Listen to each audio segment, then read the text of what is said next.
Hoje falaremos sobre o Tratado Pandémico. Que documento é este? Que medidas traz? Em que consiste este Tratado Pandémico? No passado dia 19 de maio, Portugal, em conjunto com 123 países, assinou este documento. Contudo, tem até ao próximo dia 19 de julho para confirmar esta adesão. O dia 19 de julho será para nós, em termos de saúde, o dia D. É o dia em que Portugal terá de dizer que sim ou que não. É importante referir que qualquer país que adira a este tratado, que aceite este acordo com a OMS, fica automaticamente obrigado a cumprir não só as determinações que estão nesse documento, bem como quaisquer procedimentos que a OMS determine. E nós, o que faremos no dia 19 de julho?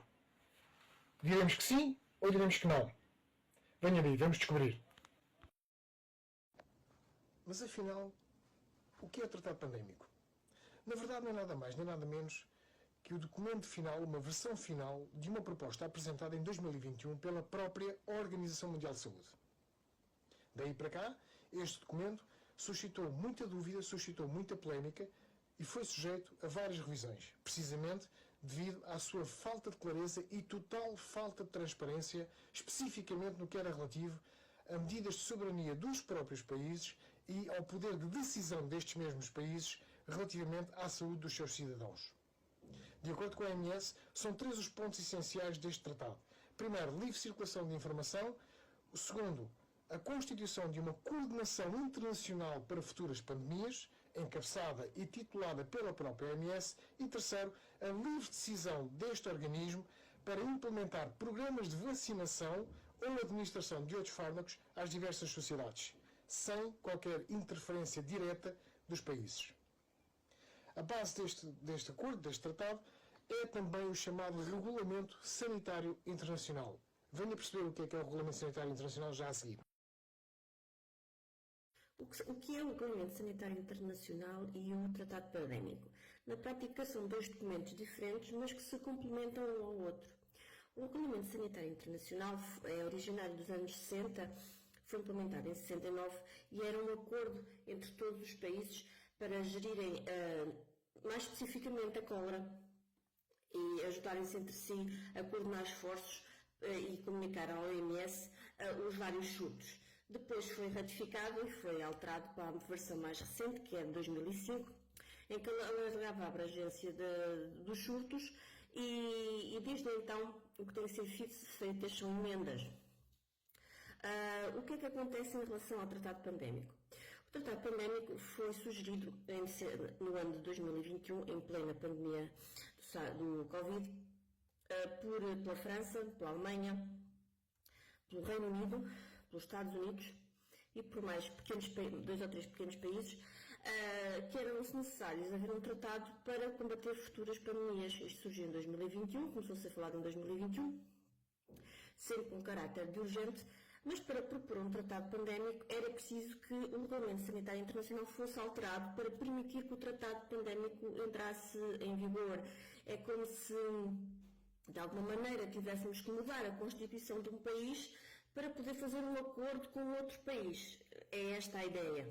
É interessante observar que os países que financiavam o laboratório de Wuhan, do qual aparentemente surgiu o vírus SARS-CoV-2, foram os mesmos que sugeriram o novo tratado pandémico.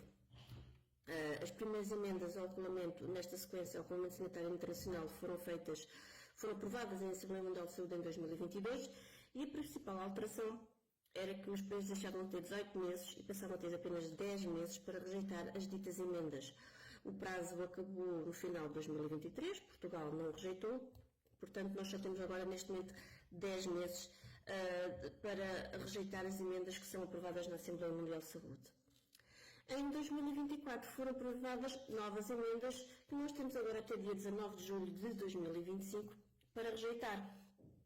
Estas ditas emendas abrem caminho para então um novo tratado pandémico que seja instituído, na medida em que a emergência de saúde pública de caráter internacional aumenta para conseguir o âmbito desta emergência aumenta para incluir as pandemias e também o diretor-geral da OMS pode declarar uma pandemia de forma unilateral e até, diga-se de passagem, contra os seus próprios conselheiros. Entre outras questões que, conjugadas com o que já se sabe do novo tratado pandémico, põem em causa a soberania dos países e permitem que a OMS se imiscua nos assuntos de Estado.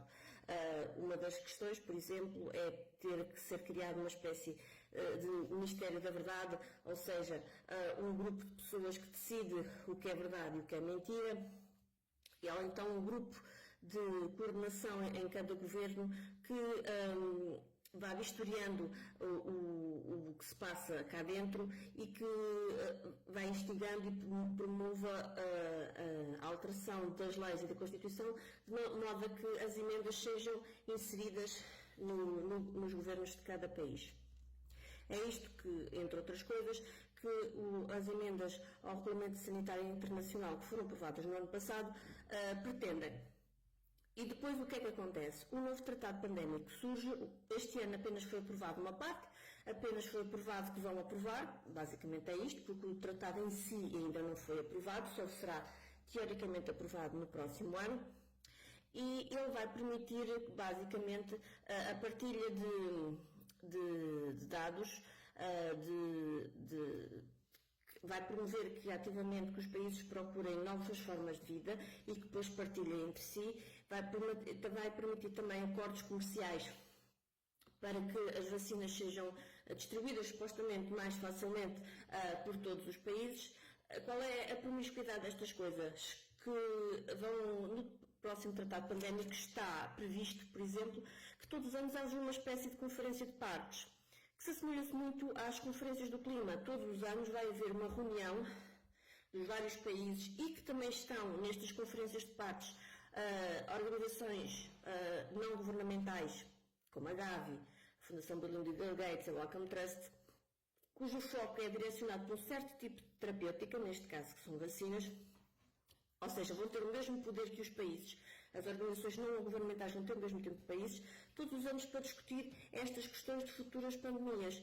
Quando há toda uma estrutura burocrática que precisa que uma pandemia aconteça para justificar o investimento, garantidamente as pandemias vão existir.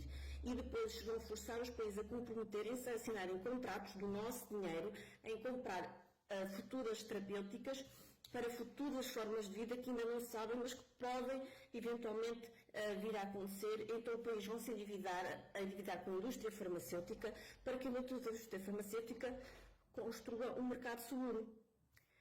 Tudo isto, as emendas e o regulamento, trata-se de se imiscuir-se na autodeterminação da saúde das populações, porque uma vez os governos tendo-se comprometido com estes contratos, vão de alguma maneira acabar por ter que obrigar as populações a tomar as terapêuticas, senão o investimento não se justifica.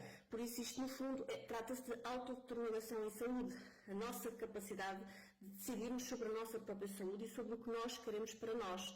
É isto que está em causa, é contra isto que nós temos que lutar. Eu não aceito o tratado pandémico, um tratado que entrega a gestão de futuras pandemias a uma organização corrupta e sem transparência como a OMS. Simplesmente não podemos permitir que usurpem a nossa soberania em prol da Big Pharma e da implementação de ferramentas de controle e escravidão. Eu digo não ao tratado pandémico.